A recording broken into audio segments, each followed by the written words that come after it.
Señor, gracias por este capítulo tan hermoso, tan bello, Señor, que nos has dejado en tu palabra. Gracias porque a través de él también nos hablas, nos animas, nos mueves a buscar tu voluntad, Señor. Y te queremos pedir que nos hables al corazón en esta noche. Solamente tú puedes revelar tu palabra en nuestras vidas, solamente tú puedes movernos a responder como quieres que respondamos. Haz esta obra en nosotros. En el nombre de Jesús. Amén. En el capítulo 6, solamente como una breve reseña, así muy breve, estamos en la primer parte del libro de Daniel, ¿verdad? Pero prácticamente estamos ya terminando esta primera sección, ¿ok? Y en esta primera sección se presentan las historias de Daniel y sus amigos, los cuales se mantuvieron fieles en medio de un mundo lleno de fieras. Ajá. Y con fieras me refiero a personas que no es un término despectivo, sino es un término que hace alusión a una persona que vive, pues, pues como natural, ajá, guiado por sus instintos, guiado por sus deseos, en un mundo donde todas las personas son guiadas por su propia naturaleza carnal. Ajá. Pero esos hombres se mantuvieron fieles a su fe en medio de un mundo así en Babilonia. ¡Wow! Ahora sí que nos va a iluminar el Señor. Y y, eh, y es un ejemplo para nosotros como cristianos, porque estamos en un mundo igual, ¿no? En donde todo el mundo se conduce así, de acuerdo a sus propios deseos, anhelos, sueños y todo, pero Dios quiere que vivamos más bien de acuerdo a su voluntad, en un mundo así, que seamos fieles, ¿no? Entonces, estas historias son precisamente para nosotros. Nos quieren dar ejemplo de cómo ser fieles ante el Señor. Ahora, también en el capítulo 5 estuvimos viendo una parte muy importante dentro de la historia bíblica, porque el pastor Manín la semana pasada nos estaba platicando de este relato, pues, de Belsasar, ¿verdad? Pero solamente para redondear la idea y poder introducirnos a este capítulo, es que los dos capítulos, el 4 y el 5, hablan del orgullo. ¿Te diste cuenta? De cómo los dos, Nabucodonosor y Belsasar, fueron orgullosos, pero hay una gran diferencia. Nabucodonosor se arrepintió y reconoció a Dios y fue restaurado. Y este capítulo 5 de Belsasar también fue orgulloso, pero él endureció su corazón, ¿no? En el verso 20 dice, su corazón se ensoberbeció, su espíritu se endureció en su orgullo y fue depuesto del trono de su reino, despojado de su gloria y terminó muerto.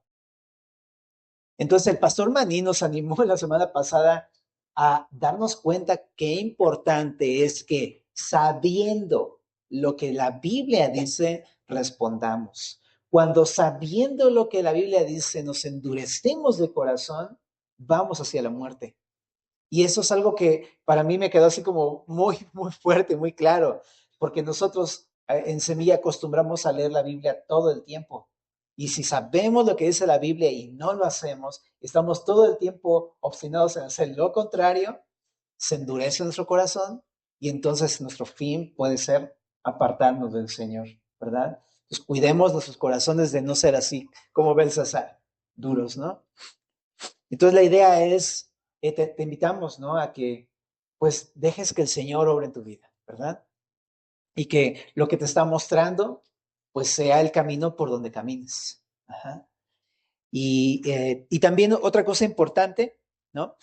Históricamente, este es el fin del imperio babilónico, el capítulo 5, ¿no?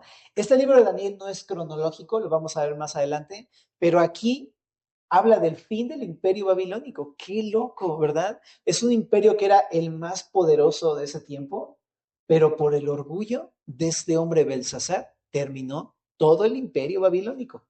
Ajá. Y comenzó el imperio de los medopersas. Ajá.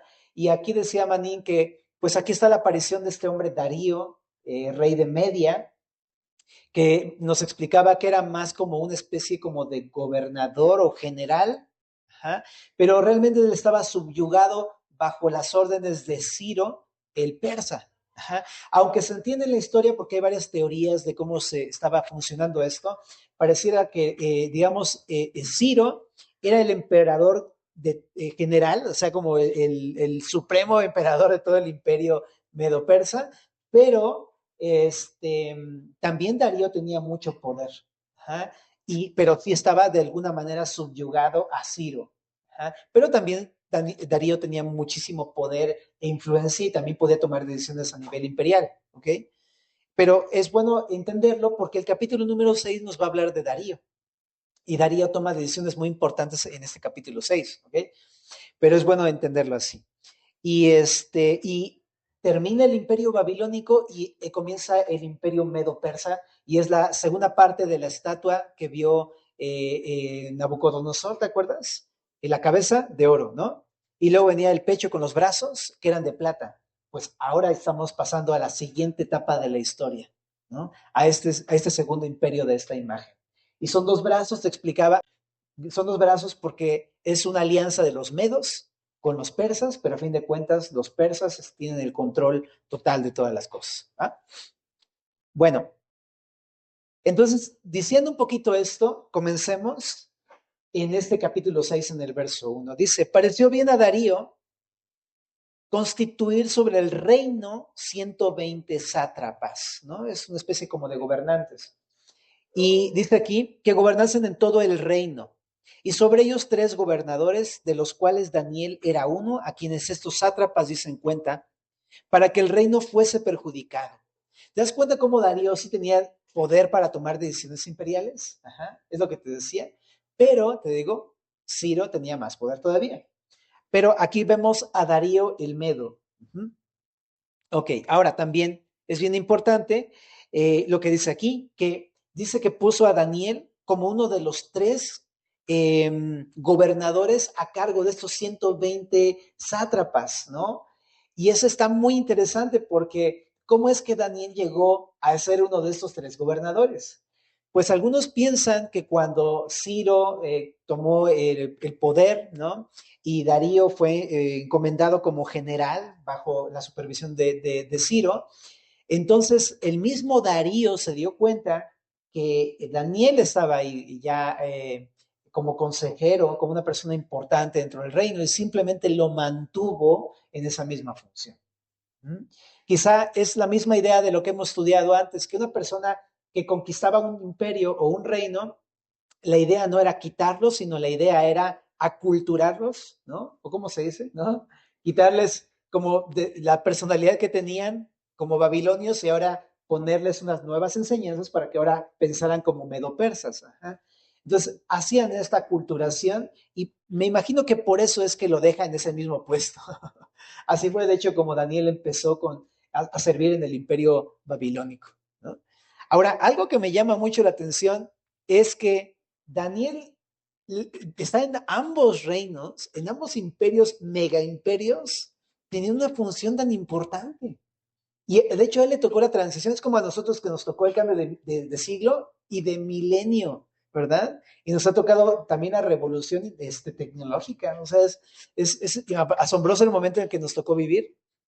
Bueno, Daniel le tocó la transición de un imperio a otro, ¿no? Fabuloso. Ahora, fíjate, dice lo del verso 3. Pero Daniel mismo era superior a estos sátrapas y gobernadores, porque había en él un espíritu superior y el rey pensó en ponerlo sobre todo el reino. Entonces, si te das cuenta, ya Darío le estaba echando el ojo, ¿no? Y que este hombre no era un hombre cualquiera, era un hombre que tenía una capacidad superior a todos. De hecho, ahí dice, era superior a esos sátrapas, ¿no? Y esto que lo hacía superior no era su intelecto, no era su capacidad personal, que fuera muy elocuente o muy listo, no, ¿qué era? Era la sabiduría que Dios le había dado. No era él, era Dios obrando a través de él. Por eso es que era superior a esas personas. Y no creo que esté hablando de una manera antibíblica, diciéndonos que hay personas superiores a otras o algo así. Simplemente que la sabiduría, pues, obrando en la vida de una persona, por supuesto, ¿no? Es la sabiduría de Dios obrando. No, no es que por él mismo fuera superior, es que es Dios el que está actuando a través de Daniel, ¿no?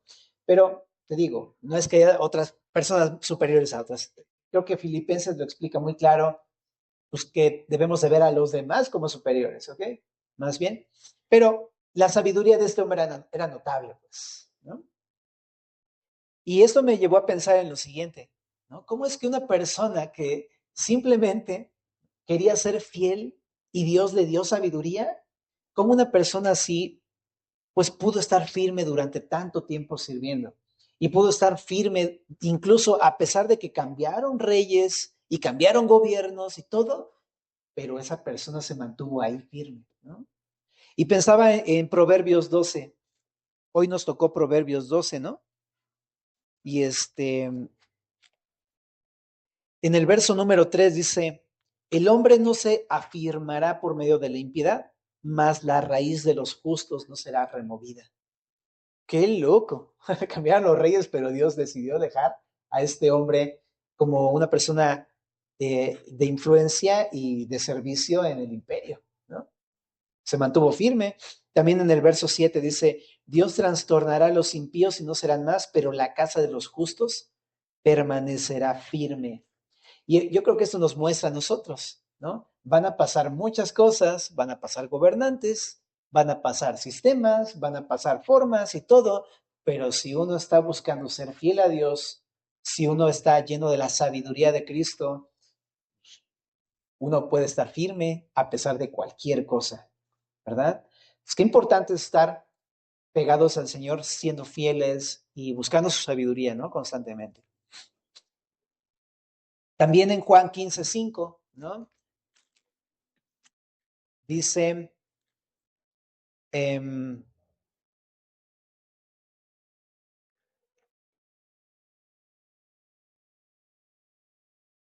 yo soy la vid, vosotros los pámpanos, el que permanece en mí y yo en él, este lleva mucho fruto. Es que interesante porque para este entonces Daniel ya no es un hombre joven. Algunos piensan que tenía unos 86, 90 años, imagínate.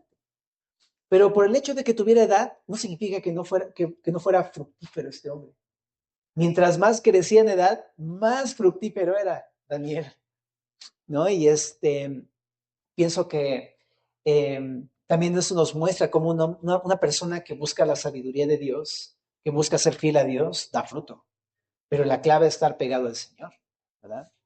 Y también quiero aclarar tocando ese punto. De repente uno piensa, no, pues yo ya no estoy joven, ¿ya qué voy a hacer? Ya estoy viejo, ¿no?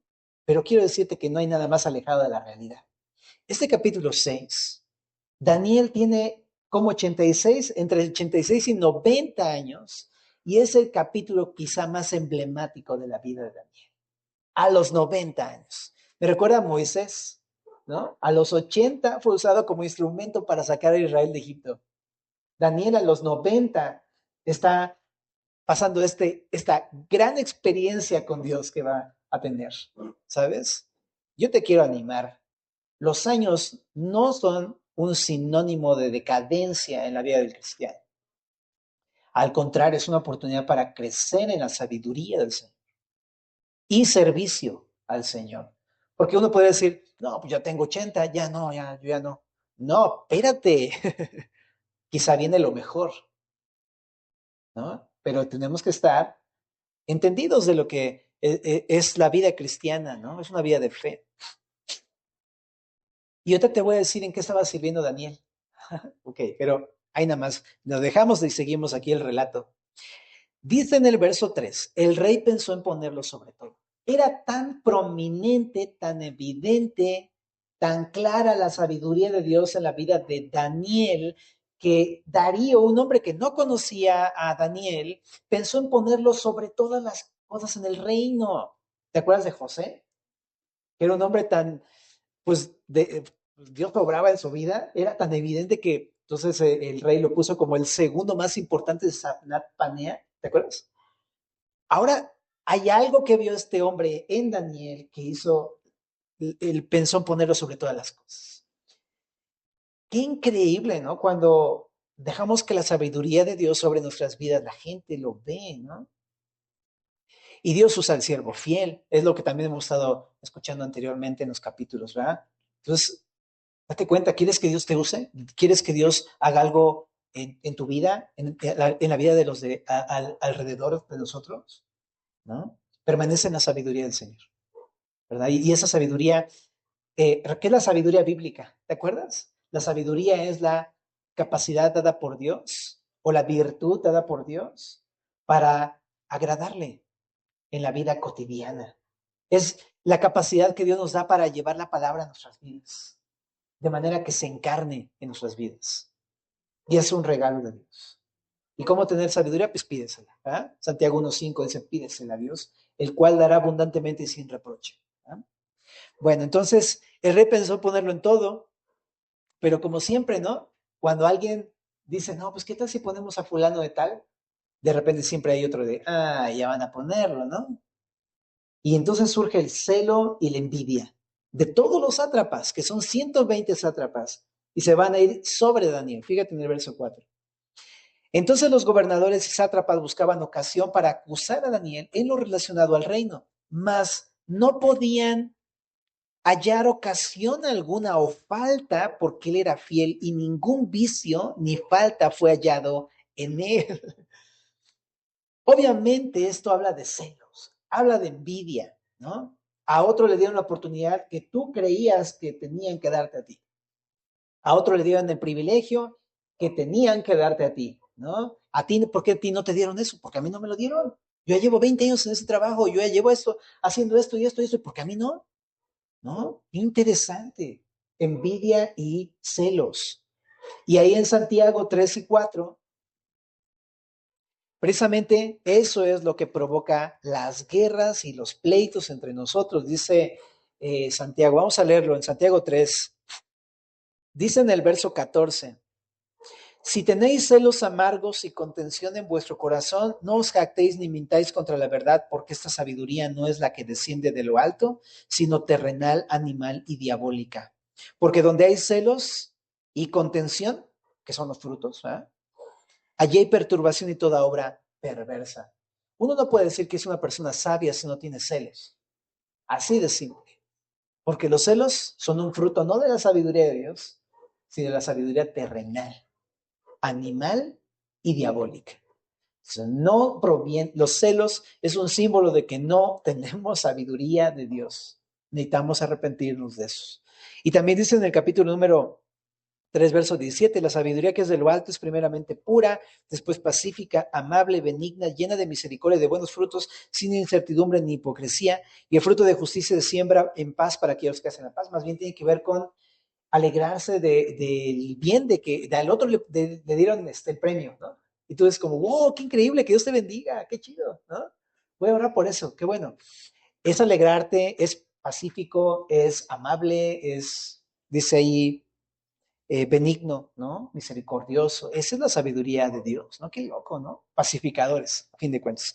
Dice en el capítulo 4 también de Santiago, ¿de dónde vienen las guerras y los pleitos entre vosotros? ¿No es de vuestras pasiones las cuales combaten en vuestros miembros? Codiciáis y no tenéis, matáis y ardéis de envidia. Es la misma palabra filos en griego, envidia o celos, es la misma palabra. Dice, y no podéis alcanzar, combatís y lucháis porque no tenéis lo que deseáis, porque no pedís.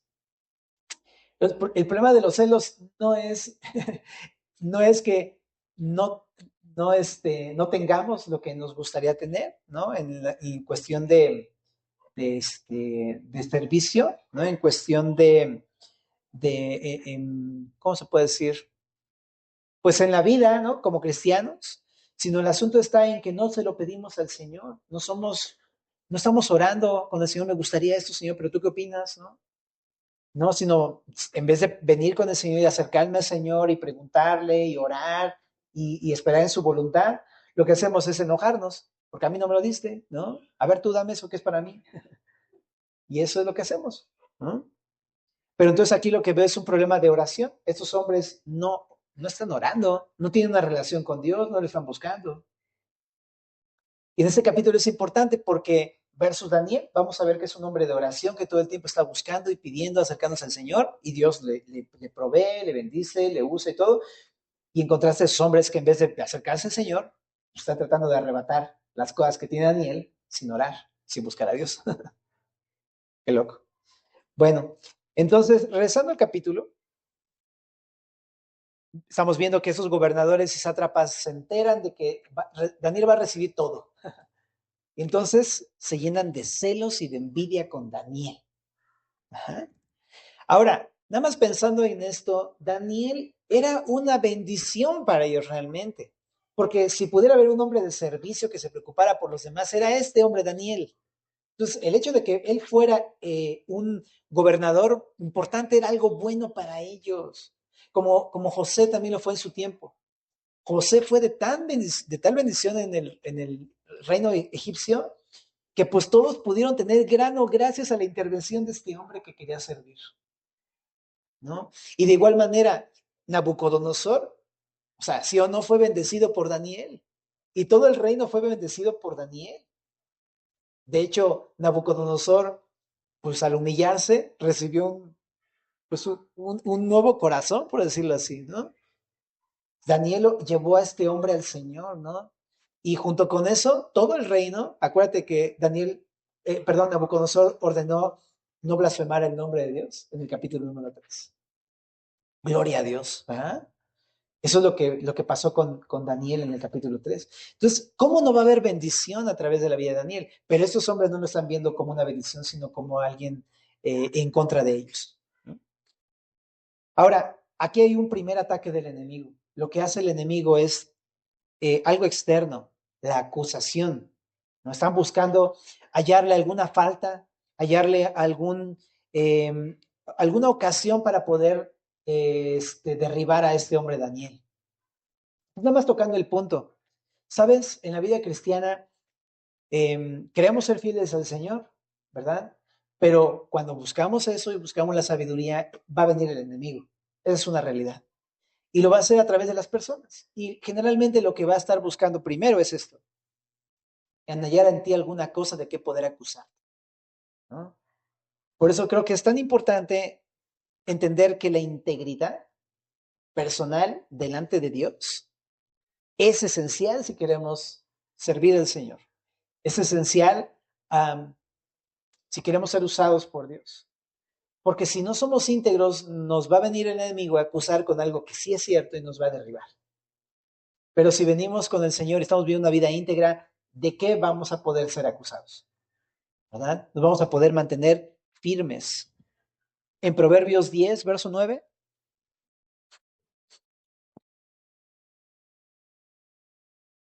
dice, el que camina en integridad anda confiado, mas el que pervierte sus caminos será quebrantado. Proverbios 11, verso número 6, dice, la justicia de los rectos, ¿qué dice? Los librará, mas los pecadores serán atrapados en su pecado. En el verso 8 dice, el justo es librado de la tribulación, mas el impío entra en lugar suyo. Lo que vemos aquí es que si nosotros vivimos una vida íntegra, el enemigo no puede contra eso, ¿sabes? De plano. Y es muy interesante porque entonces me tengo que preguntar si yo realmente quiero vivir mi vida para el Señor y para servirle, quiero ser usado y todo eso, ¿cómo anda esa área de mi vida? ¿Soy un hombre íntegro? ¿No? Integridad habla de alguien que vive consecuentemente con lo que cree, ¿no?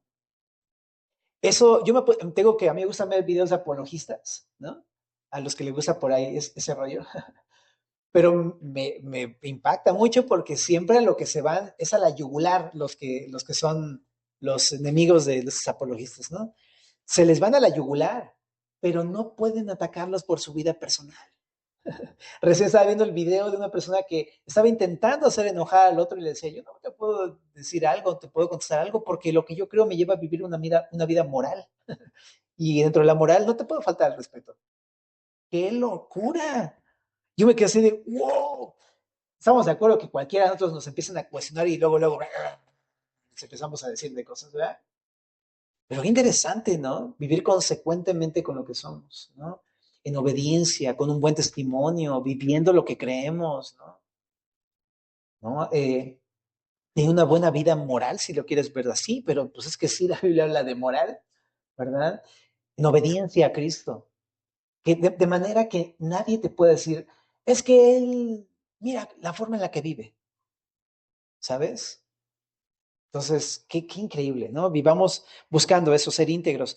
En Proverbios 29:10 también. Bueno, ese chécalo en tu casita, ¿vale? Proverbios 29:10. Continúa en el texto, en el verso 5. Entonces dijeron aquellos hombres, no hallaremos contra este Daniel ocasión alguna para acusarle. O sea, Se dieron cuenta, estuvieron rascándole y no encontraron nada. ¡Qué locura! ¡Qué buen ejemplo para nosotros! Y dice aquí, si no la hallamos contra él en relación con la ley de su Dios. Entonces aquí se pasa de una segunda táctica, porque la primera externa no funcionó. Entonces vienen con un segundo ataque, y es el ataque de interferir en su relación con Dios, en su comunión con Dios. Dicen, en la mente de ellos es esto, ok, no podemos hacer que falle, pero si rompemos su relación con Dios, entonces lo demás es lo de menos. Si hacemos que este hombre, que ora 3 veces al día, deje de orar y se aparte de su comunión con Dios, está vencido. Qué locura, ¿verdad? ¿Y por qué? Porque ellos saben que Daniel es un hombre de oración.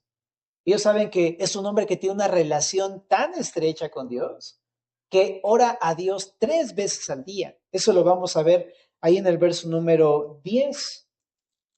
Pero saben que si rompen su tiempo de oración, lo han vencido. Así de sencillo. Y creo que es algo bien ejemplar para nosotros, Daniel, ¿verdad? Nos enseña precisamente que el ataque va a venir, no muchas veces por fuera, ¿no? Tratando de desacreditarte, acusándote de que no eres íntegro, pero muchas veces el ataque es tratando de romper tu relación con Dios, ¿no? Y el enemigo es así, se las busca y se las ingenia para que tú dejes de orar, para que tú dejes de leer, para que tú dejes de congregarte, para que tú dejes de dar testimonio, porque si lo hace, te ha vencido. Qué importante. O sea, ¿por qué es que el enemigo ataca la oración de una manera tan frontal? ¿Por qué es tan importante que eso es a lo que se va a la yugular? Lo más denso que puede hacer es romper tus tiempos de oración, porque la oración es nuestra forma en que estamos unidos a Cristo. Y es la forma en la que nosotros recibimos de Dios toda su sabiduría, recibimos toda la capacidad para poder servirle. Y si rompe eso, se acaba todo lo demás. Se acaba nuestra comunión con Dios. Se acaba nuestro buen testimonio. Se acaba nuestra capacidad para poder servirle. Todo se viene abajo. La oración es la base de la vida cristiana. Está muy loco. Y esto está muy confrontado tal vez porque a lo mejor tú dices, bueno, yo no he pecado, pero no oras. ¿Sabes que el enemigo nos ha vencido cuando hemos dejado de orar? ¡Qué fuerte! ¿Con qué te está distrayendo el enemigo? ¿Con qué te está atacando para que dejes tus tiempos de oración? ¿Qué cosas se han metido en tu vida? ¿El afán? ¿Las prioridades desordenadas? ¿No? Date cuenta que eso no es un asunto poco importante. En la oración está todo. Ok, entonces regresemos al texto. Entonces, esos gobernadores y sátrapas se juntaron delante del rey y le dijeron así: Rey Darío, para siempre vive. Entonces, para empezar, son unos salameros, como dicen por ahí. Bien aduladores, ¿no? Oh, rey, ¿no? Dice aquí, rey Darío. ¿Y por qué te digo que es una adulación? Porque ciertamente él es un general o es un gobernante, pero así como emperador, no, ¿verdad? Pero aquí le dicen rey Darío, porque están apelando a su orgullo. Es que siempre cuando te hablan bonito dices, sí, sí, ¿en qué te puedo servir? Sí, a mí, licenciado, ¿qué pasó? ¿En qué te puedo servir? Así como al Girafales, ¿no? Y sí, cuando te dan por ese lado bonito, claro, o sea, ¿qué te sirvo? ¿Qué te ayudo? ¿Verdad? Y esto apela a su orgullo. Es lo mismo que hemos estado viendo en el libro de Daniel, ¿no? Qué estorbo es el orgullo para servir al Señor, ¿no? Y muchas veces cedemos a cosas que no están bien solamente porque apela a nuestro orgullo, ¿no? A que quedamos mejor si hacemos eso que nos dicen, aunque sea algo mal. ¿Mm? Pero le dicen, Rey Darío para siempre vive, ¿no? Está apelando a su grandeza, de su ego, ¿no? De su yo. Dice en el verso 7, todos los gobernadores del reino, magistrados, sátrapas, príncipes, capitanes, han acordado por consejo que promulgues un edicto real y lo confirmes, que cualquiera que en el espacio de 30 días demande petición de cualquier dios u hombre fuera de ti, oh rey, sea echado en el foso de los leones. Ahora, oh rey, confirma el edicto y fírmalo, para que no pueda ser revocado conforme a la ley de Media y de Persia, la cual no puede ser abrogada. Para empezar, Eso es una mentira, porque si hubiera habido una reunión internacional acerca de los gobernadores sátrapas, él se hubiera enterado. Entonces, muchos están de acuerdo que eso es una mentira, que ni siquiera, nada más estaban ahí los sátrapas. Entre ellos se pusieron de acuerdo por los celos y por la envidia. Qué loco que luego el enemigo actúa así, ¿no? Que hicieron una juntita para sacarte de la chamba, ¿no? Y cosas así. Digo, cualquier parecido con la realidad es mera coincidencia, ¿no? Pero luego así sucede, ¿no? Pero no, realmente es idea de algunos cuantos que están movidos por su carne, por la sabiduría terrenal, animal y diabólica, ¿no? Pero están engañándolo, diciendo que, pues, simplemente que firme el edicto, pero la intención detrás de esto es precisamente destruir a Daniel. Y el rey no lo sabe. Él piensa que es como, pues sí, para que todos reconozcan tu gran nombre, oh rey, ¿verdad? Sí cae, pero derechito. Y dice aquí en el verso 9, firmó pues el rey Darío el edicto y la prohibición. ¿Ah?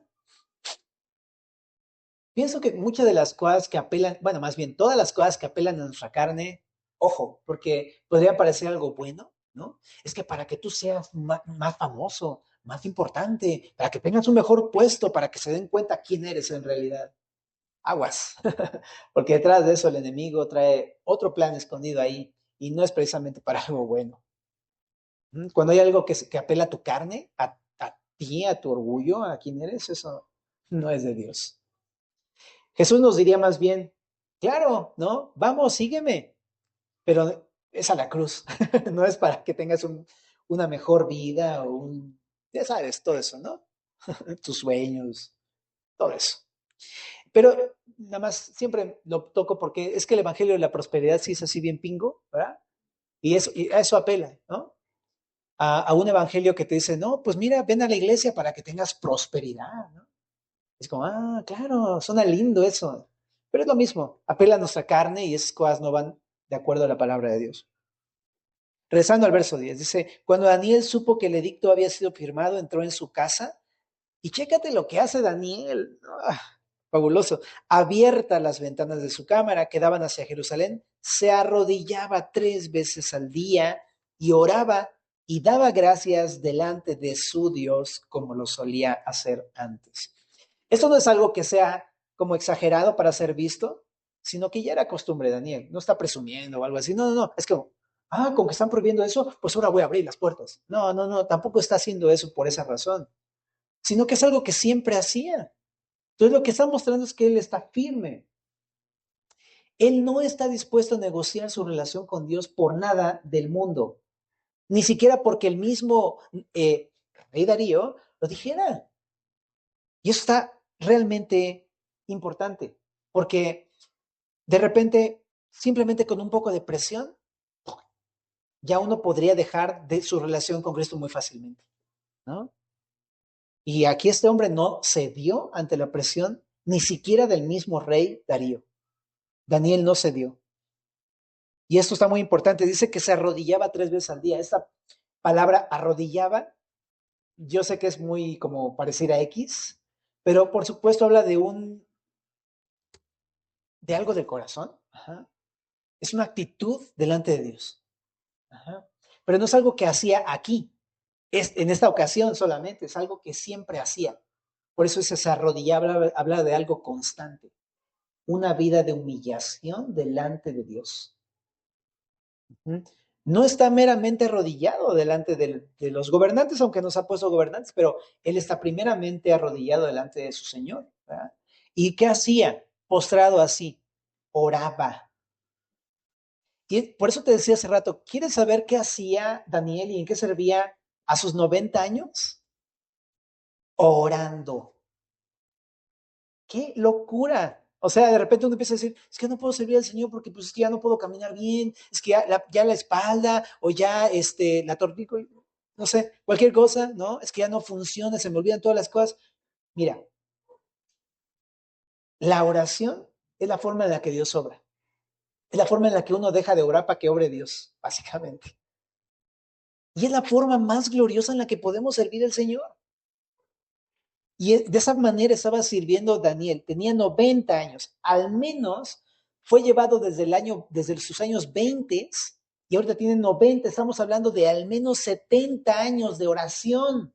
70 años de oración. 3 veces al día.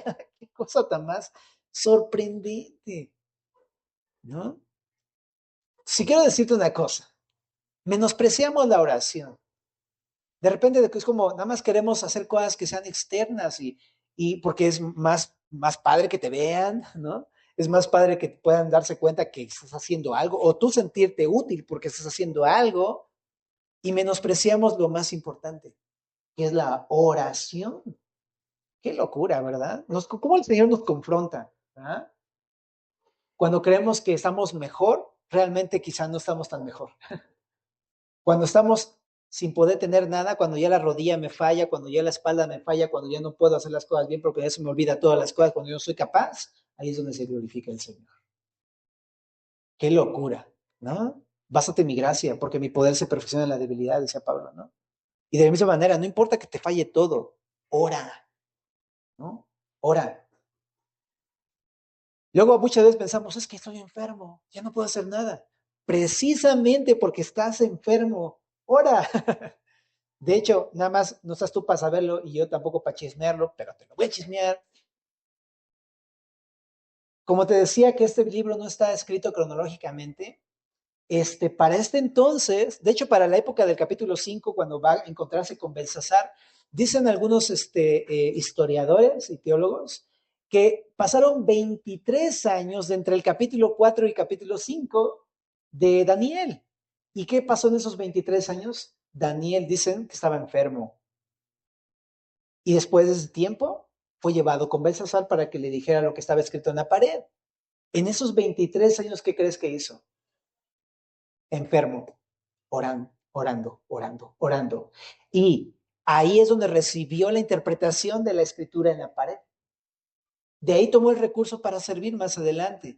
Y de ahí tomó las fuerzas y la fe que necesitaba para enfrentar esa gran prueba que iba a suceder ahora. Impresionante. La oración nos capacita para enfrentar las pruebas del día a día, para servir al Señor. Entonces, estaba orando 90 años este hombre, 70 de oración. La mejor manera en la que puedes servir es orando. Y no es algo inútil por el hecho de que nadie te vea. Tenemos que saber y entender que es servir al Señor cuando oramos, ¿no? Y dice que daba gracias delante de su Dios.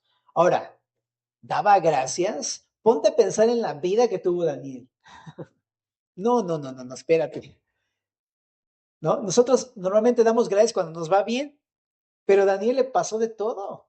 Era un hombre que perdió su ciudad, perdió a su familia, fue esclavo, llevaba 70 años esclavo, 70 años como judío viviendo en Babilonia y recién en Media. Y sabes, tú dices, ¿y ahora está dando gracias? ¡Qué locura!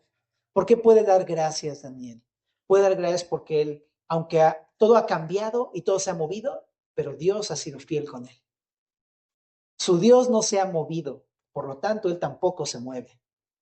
Él permanece fiel. Qué impresionante. Y está agradecido no por las cosas que ha perdido, sino porque nunca ha perdido a Dios, porque Dios ha estado con él.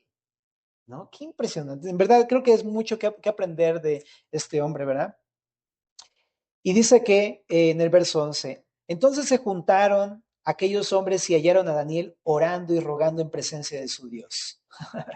Mateo 10:28 dice, les voy a enseñar a quién deben temer, ¿no? Dice, no al hombre que te quita el cuerpo, pero el alma no puede quitar. Más bien debemos de temer a Dios, porque Él puede quitarnos el cuerpo y el alma echarla al infierno. Y es lo que estaba haciendo este hombre. No tenía miedo de decir, ay, es que me van a ver orando. No, perdón, con permiso, voy a tener mi tiempo con el Señor. ¡Pum! Postrado. ¿No?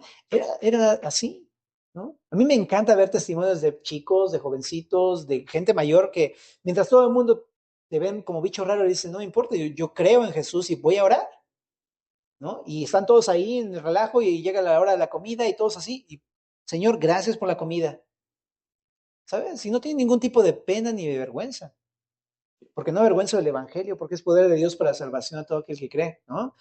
no es algo que tengamos que avergonzarnos, sino todo lo contrario, estar firmes delante de todo esto, ¿verdad? Dice aquí que en Hechos 5:29 también igual lo mismo, o estaban presionando a Pablo para que dejara de predicar y les dice, ¿sabes? Es necesario obedecer a Dios antes que a los hombres. Punto, se acabó, no voy a negociar con eso. Verso 12. Fueron luego ante el rey y le hablaron del edicto real. ¿No es confirmado edicto que cualquiera en el espacio de 30 días pida a cualquier dios u hombre fuera de ti, o rey, sea echado en el foso de los leones?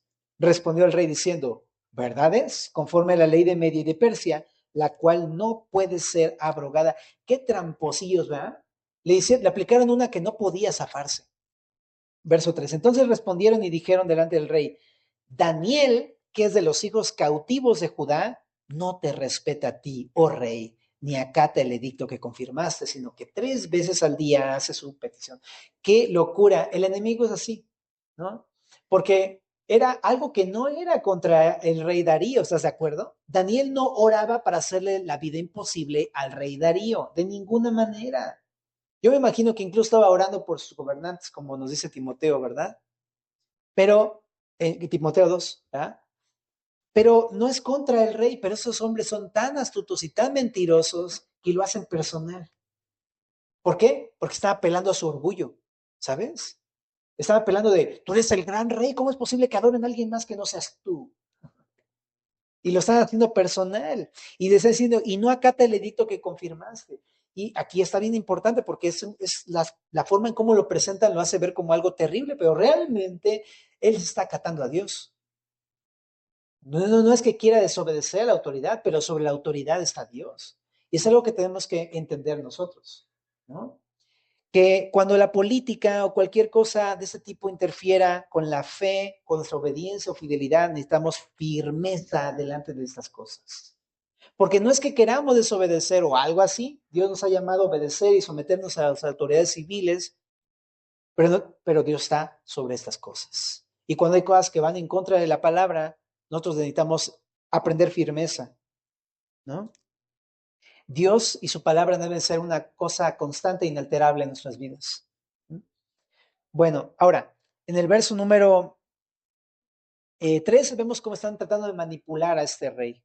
Pero me sorprende una cosa, verso 14. Cuando el rey oyó el asunto, no se puso, fíjate, aquí dice, le pesó en gran manera y resolvió librar a Daniel y hasta la puesta del sol trabajó para librarlo. O sea, su problema no fue pensar, si es cierto, ¿verdad? Daniel está en contra de mí, ¿no? Hubo un hombre que hizo eso, Nabucodonosor. Ajá.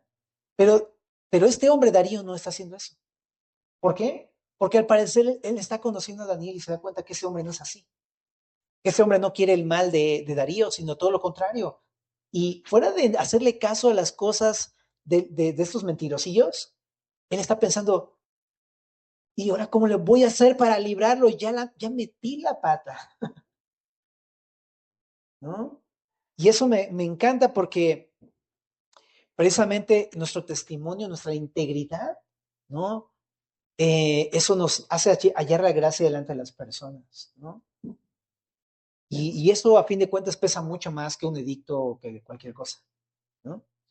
Bueno, entonces aquí dice, pero aquellos hombres, verso 15, rodearon al rey y le dijeron, sepas, oh rey, que es la ley de Media y de Persia, que ningún edicto u ordenanza que el rey confirme puede ser abrogado.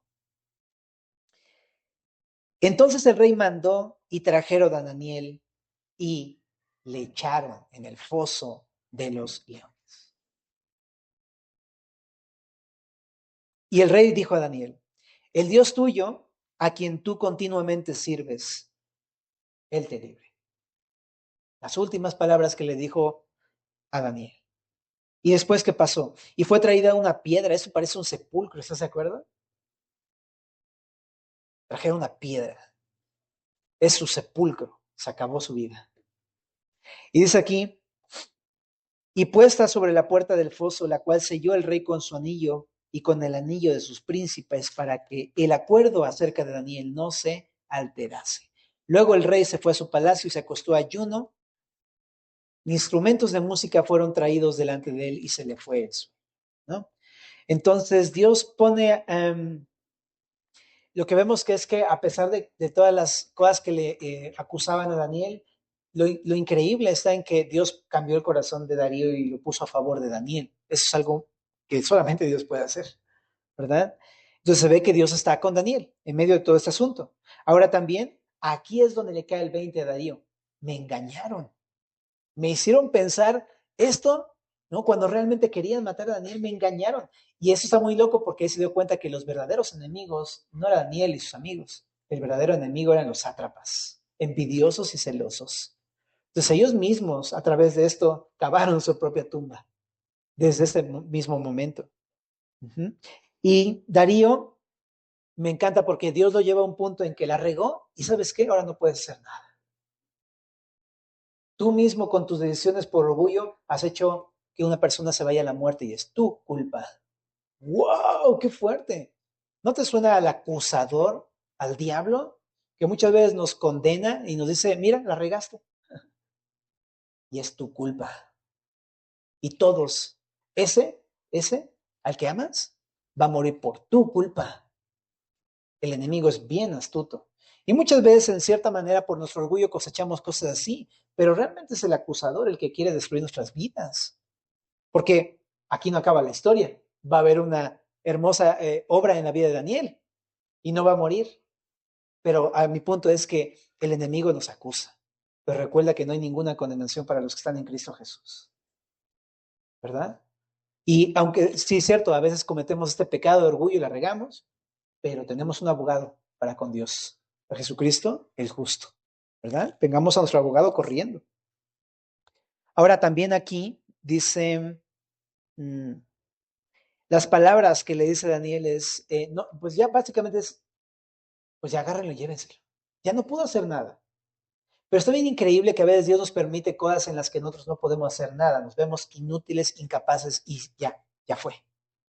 ¿Por qué digo increíble? Porque ahí es donde aparece 2 Corintios capítulo 1, que el Señor nos permite cosas más allá de nuestras fuerzas, de las que no somos capaces y no podemos resolver, para que aprendamos a confiar en Dios. Eso dice 2 Corintios 1, para que nuestra confianza esté puesta en Dios y no en nuestras fuerzas y capacidades, en nuestros recursos, ¿no? Entonces, veamos esas cosas difíciles como una oportunidad para confiar en Dios. Ese es mi punto. Ahora, eh, el rey ya manda a meterlo, lo meten en el foso de los leones y le dice las palabras, híjole, qué fuertes palabras. El Dios tuyo, a quien tú continuamente sirves, Él te libre. Porque está diciendo, yo no puedo librarte. Esto me recuerda muchísimo a la historia de redención de la Biblia, ¿no? Nosotros no podemos hacer absolutamente nada en contra del pecado. Nada, somos unos fracasados espiritualmente. Pero Jesús, Él puede librar y Él puede salvar. Cosa que tú y yo no podemos hacer, ¿verdad? Pero si Él es nuestro Dios, se va a encargar de hacerlo. Ahora dice que fue a traer una piedra. ¿No te parece un tipo de la sepultura de Jesús? Lo estaba leyendo y dije, claro, esta es la sepultura. Pusieron la piedra, sellaron con un anillo en la entrada para que nadie abriera esa puerta, ¿no? ¡Qué locura! Y eso nos habla precisamente de que cuando Jesús nos salva, lo hace a través de su sacrificio. Él murió por ti y por mí para que tú y yo no muramos. De esa forma, nosotros no podemos librarnos, pero Él tomó nuestro lugar en la cruz. Él murió nuestra muerte, fue sepultado en el lugar nosotros nos merecíamos estar metidos ahí en el hoyo, para que tú y yo no muriéramos, ¿verdad? Es como Él dándose por uno. Qué increíble. Ahora, dice que el rey se fue a su palacio, no comió, ¿no? Y pasó toda una noche sin dormir, ¿verdad? Y en el verso 19 dice, el rey pues se levantó muy de mañana y fue apresuradamente al foso de los leones. Y acercándose al foso llamó a voces a Daniel con voz triste y le dijo, Daniel, siervo del Dios viviente, el Dios tuyo, a quien tú continuamente sirves, ¿te ha podido librar de los leones? Wow. Esta frase contiene un poco de fe, poquito de fe. Porque si no tuviera fe, pues no le pregunta, ¿estás de acuerdo? ¿Para qué va al foso, no? Fue al foso y fue a preguntarle. Entonces, no es que no tuviera fe, tenía poquita. Y de hecho la frase es, ¿ha podido? Y la pregunta es, ¿tú crees que Dios pueda librar a Daniel? ¿Tú crees que, pues claro que sí puede, ¿no? A lo que el Nuevo Testamento apela es a ver si Él quiere, no a ver si puede, porque Él puede. A veces quiere y a veces no quiere evitar ciertas pruebas en nuestras vidas, ¿no? Pero Él puede, ¿no?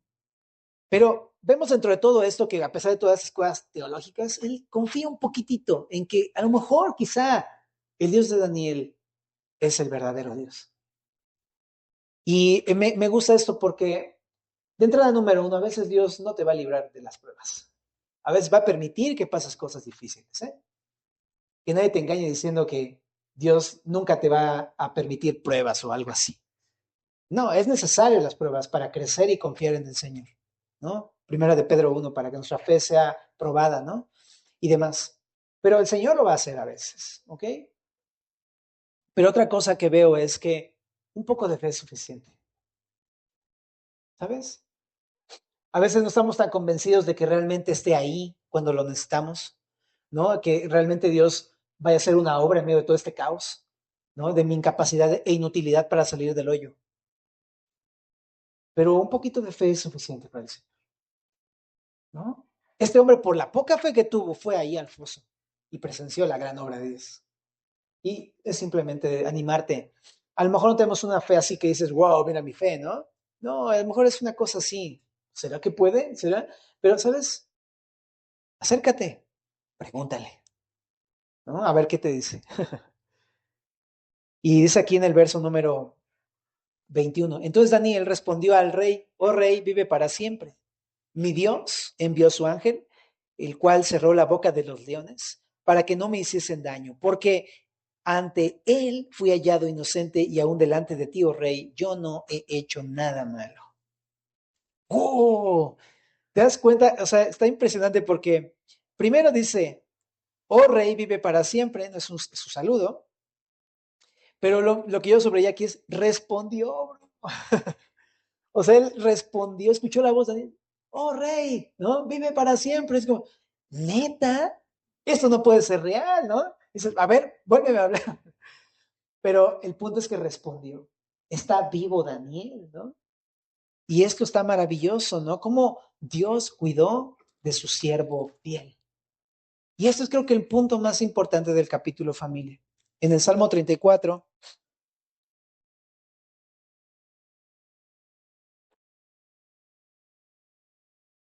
en el verso número 7 dice, el ángel de Jehová acampa alrededor de los que le temen y los defiende. Gustad y ved que es bueno Jehová. Dichoso el hombre que confía en él. Daniel estuvo dispuesto hasta dar su vida por la fidelidad a Dios. Confió en Dios, sabiendo que lo iban a meter a un foso de leones y él confió e hizo la voluntad de Dios y no negoció su relación con Dios y Dios guardó a su siervo fiel. Qué cosa tan más impresionante. Entonces, si algo puedo entender es, Dios me está animando a ser un hombre fiel. Dios está animando a ser un hombre o una mujer fieles a Él, ¿sabes? Y cómo experimentar estas verdades, ¿no? Que realmente Dios te va a sostener. Uh-huh. E incluso, aunque sea una prueba de muerte, el Señor nos ha prometido resurrección entre los muertos. Ninguna cosa, o sea, Dios siempre te va a guardar. Y eso es la promesa del Señor Jesucristo. Por eso Jesús decía, todo aquel que cree en mí, aunque esté muerto, vivirá. Y lo que vemos aquí es una resurrección, por así decirlo, de Daniel. Estaba muerto en el sepulcro, ya estaba metido en el hoyo, pero resucitó de los muertos, por así decirlo. Hasta de la muerte nos puede librar el Señor. Aquí el punto es entender que eso es una promesa fiel para el fiel y va a hacerlo el Señor, va a resucitarnos de los muertos. De hecho, eso también es un tipo de Jesús, el cual fue metido en un sepulcro, pero al tercer día resucitó. Yo puedo saber y estar confiado de que el Señor me va a resucitar a los muertos porque Jesús venció la muerte. Y de la misma manera nos promete eso. Ahora, el que lo sacó de ahí dice que fue el ángel de Dios. ¿Te das cuenta en el verso número 22? Dios me envió su ángel. Ahora, chécate que no dice el ángel de Jehová, dice su ángel. En el Antiguo Testamento, los teólogos identifican al ángel de Jehová como Jesús, no a un ángel, sino al ángel de Jehová, él es Cristo, ¿no? Y se le aparece y él es el que cierra, dice aquí, la boca de los leones. No lo sacó de la prueba, pero le cerró la boca a los leones para que no se lo devoraran. ¡Qué locura! Entonces, a veces digo, a ver si nos permite entrar ahí en el foso, pero no nos va a permitir morir eternamente. Jamás. Él va a ser fiel a sus promesas. Y también ahí dice que esto fue el pago de una recompensa, por así decirlo, porque él les fue fiel. Entonces, qué loco, porque hay promesas de Dios que son incondicionales, como la salvación, pero hay promesas de Dios por la fidelidad hacia Dios, ¿no? Y si tú eres fiel, el Señor tiene reservadas cosas para ti muy especiales, ¿verdad? En la palabra. Así es que te animo. Así es que dice aquí, en el verso número 23, entonces alegró el rey en gran manera a causa de él y mandó sacar a Daniel del foso. Y fue Daniel sacado del foso y ninguna lesión se halló en él porque había confiado en su Dios. Dos cosas. Eso no fue un asunto de casualidad. Es que de seguro no lo vieron los leones. Bro, no fue eso. No fue eso. ¿No? No es porque olía muy feo, como león. Entonces por eso no lo comieron, ¿no? O algo así.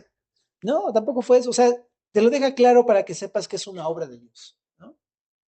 ¿Por qué? Porque confió en él. Y eso me lleva a entender que la fidelidad a Dios tiene su principio en la simple confianza en nuestro Dios. Si realmente yo estoy confiando en Dios y en su palabra, voy a caminar en eso que me está diciendo Jesús en su palabra. Todo depende de confianza. O sea, la obediencia se resume, es la confianza, es fe, pero activa. Así de simple, pero todo no tiene que ver con una decisión de fe. Te creo, Dios. Tú me estás diciendo que haga esto, va, pues te creo. ¿Ah? Y eso es fe. Así es que mi problema de fidelidad es un problema de fe. Ajá. No de la fecha de nacimiento, porque Daniel tenía 90, sino es un problema de confianza, fe, ¿no?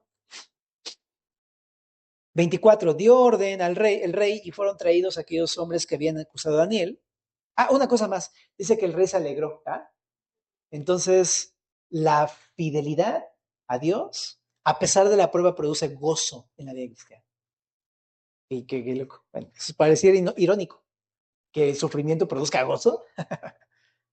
Qué loco. Sí, al final cuando ves la mano de Dios obrando en tu vida, por supuesto que produce gozo. Ahora, ok, aquí en el verso 24. Y dio orden al rey y fueron traídos aquellos hombres que habían acusado a Daniel y fueron echados en el foso de los leones, ellos, sus hijos y sus mujeres, y aún no habían llegado al fondo del foso cuando los leones se apoderaron de ellos y quebraron todos sus huesos. Una obra de Dios, lo repito. Y también aquí otra cosa, la victoria de Daniel es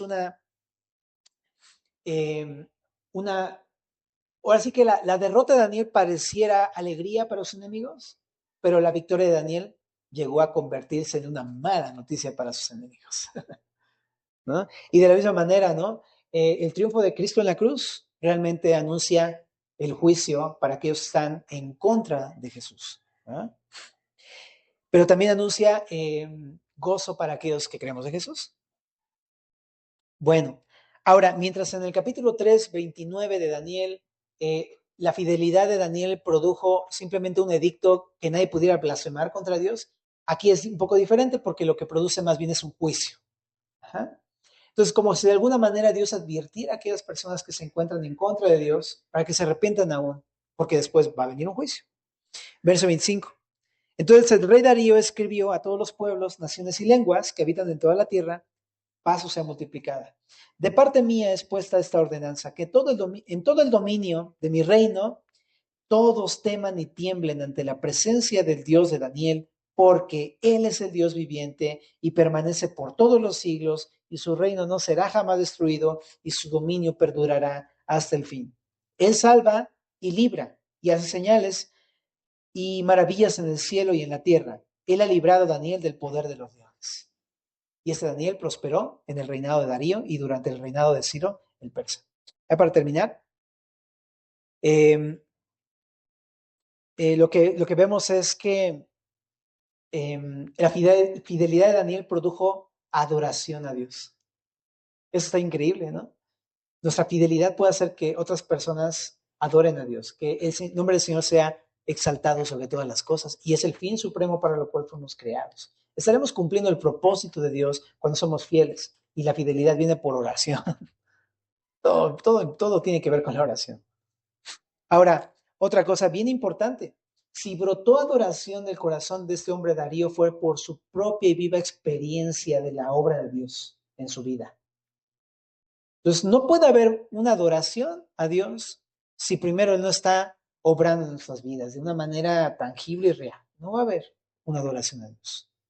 Entonces, si no podemos ser fieles, necesitamos primero entonces conocerlo y experimentar de viva mano de viva persona, ¿cómo se dice? Eso, su obra en nuestras vidas, ¿no?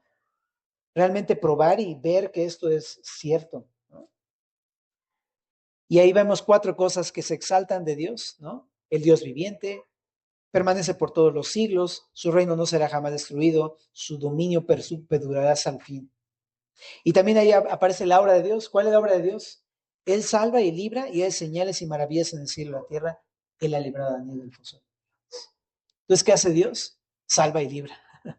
Y eso a lo mejor es lo que quiere hacer en tu vida el día de hoy. Verso 28 dice, y ese Daniel prosperó durante el reinado de Darío hasta el reinado de Ciro, el persa.